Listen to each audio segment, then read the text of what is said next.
Egun on guztioi, zaintzaren inguruan hitz egitera etorri gara gaur. Euskadin bizi garenok giza kohesio eta oreka handi baten bizi gara. Gure pobrezia arrisku tasa Europarekin alderatzen bali madeu, 6 puntu, batez besteko 6 puntu betikan daukagu. 3 lurraldeak alderatzen baditugu, Gipuzkoa da, oreka, giza oreka eta kohesio handiena daukaguna. Hemen daukagun langabezi tasa 5,4 da eta hemen izan da ikerketa, garapena eta berrikuntza gehien inbertitu dana. Gaur datu horiek eman ditzakegu, baina hori aspaldiko hamarkadeta handien egindako lan baten ondorioa da. Hain zuzen ere, Eusko Alderdi Jeltzaleak aurrera eman dituen politiken emaitza da.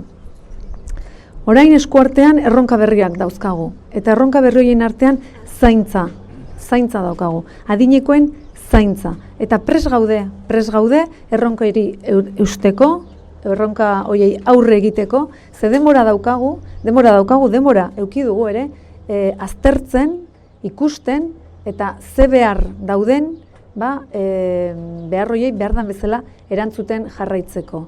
Horregatik, gaur egun, galdera da, nola egin daiteke, nola egingo dugu, nola eramango dugu aurrera. Guzti hori, elkarlan, erakunde arteko elkarlaren bitartez. Orain gutxi, hitzarmen bat sinatu da, hain zuzen ere, 3 hiriburuetako udalek, 3 foru aldundiek, eta gobernuak hitzarmen bat sinatu dute. Itun bat, zaintzaren aldeko itun bat, euskal itun bat, eta helburua honako hau da. Duintasuna, adineko pertsonen duintasuna eta bere autonomia bultzatzea. Zaintzak erantzunkizun kolektibo bat da.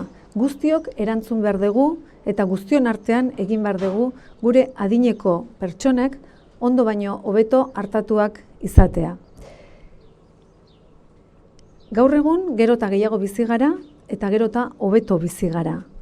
Adineko pertsonei galdetzen badiogu zer nahi duten bere bizitzan, gehiengoak erantzuten dute beraien etxean bizi nahi dutela, beraien lekuan, beraien auzoan, bere ingurunean, han konfiantza daukaten lekuan. Eta hori da landu behar deguna.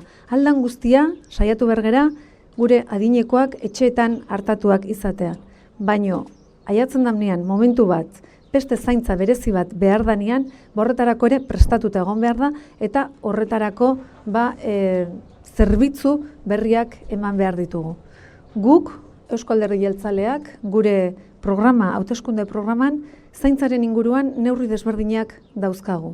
Neurri desberdin horien artean, administrazioen arteko koordinazioa bultzatu, zaintza egoki bat etxeetan eman dadin, erresidentzien eredu aldaketa bat, eta gaur ona usurbilea etorri gara erresidentzi eredu berri hau ezagutzera.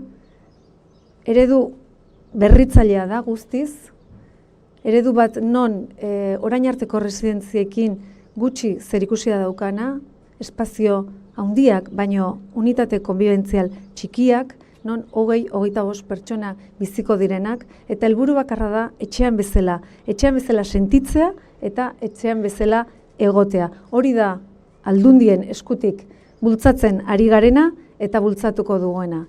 Horretaz aparte, esan behar da, Usurbilgo kasu honetan, plaza guztiak publikoak direla eta 3.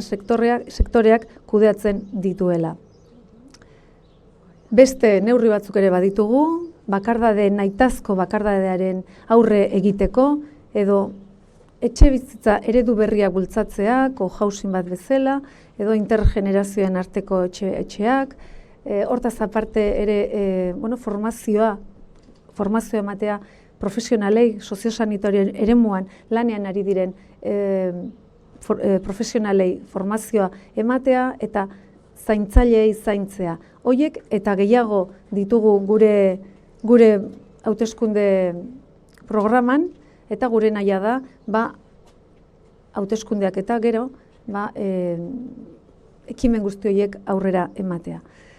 Gure eredua ezaguna da. Gure eredua lankidetza, publiko-pribatua, lankidetza publiko hirugarren sektorearekin, publiko lidergotasuna, baino hirugarren sektorearekin kolaborazioan eta laguntzan. Hori da gure eredua. Gure eredua ezaguna da. Eredu horrek balio izan digu. Eredu honek oneraino ekarri gaitu. Hirugarren sektore indartsu bat, hirugarren sektore potente bat daukagu, orain arte elkarlanean emaitz oso onak lortu ditugunak. Aurrerantzean jarraitu nahi dugu, eredu hau defendatu nahi dugu eta bultzatu nahi dugu. Honek berrikuntza eta ongizatea ekarri digulako eta ekarriko digulako. Beraz, gure eredua ezaguna da. Beste batzuena ez dakigu. Behar bada, ez dute esan, ez dute eukiko. Gordeta eukiko dute. Guk badaukagu, denontzat ezaguna dena. Eta gure nahia da, eredu hau jarraitu, eredu honekin jarraitu, eredu hau landu, eredu hau bultzatu eta mantendu. Eta horretarako, hau posible egiteko, Euzko Alderdi Jeltzalearentzat botoa eskatzen dugu.